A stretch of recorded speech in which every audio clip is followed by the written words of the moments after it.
Hey neighbors, Brent here, coming to you from the front porch of the church. I've got my good friend here, Jerry Haynes. If you've been around the church for any amount of time, maybe a year ago and before, you'll remember this guy and his even better half, Michelle.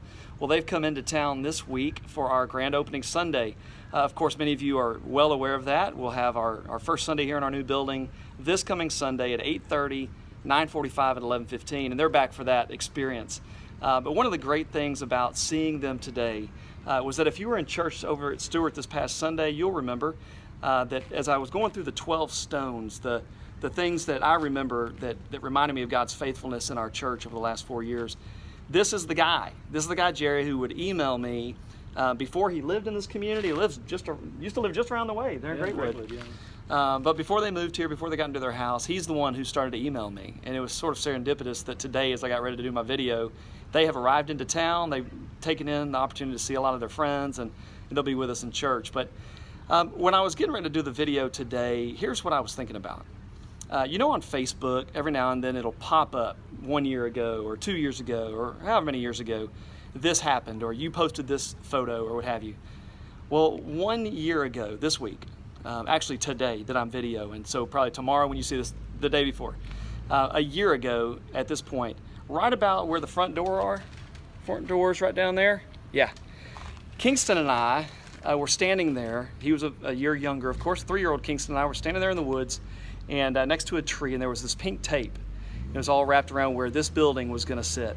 And it was 1 year ago this week that we took our first trees down to build what is now our new Church of Wood Forest building.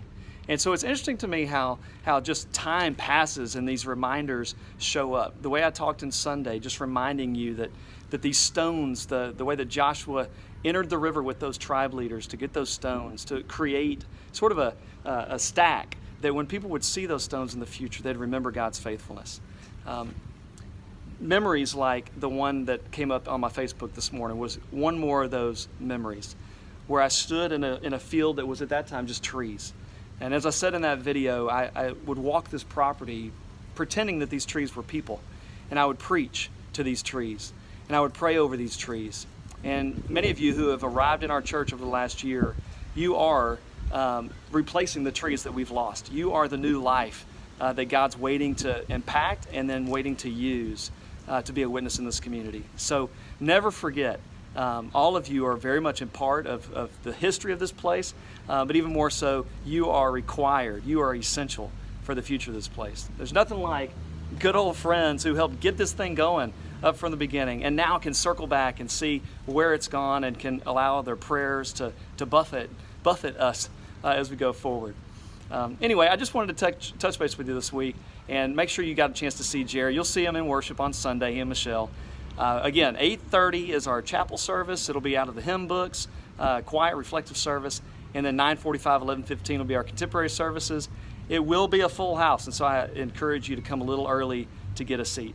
Between now and then, God bless you. Have a great rest of your week. Take care and bye-bye.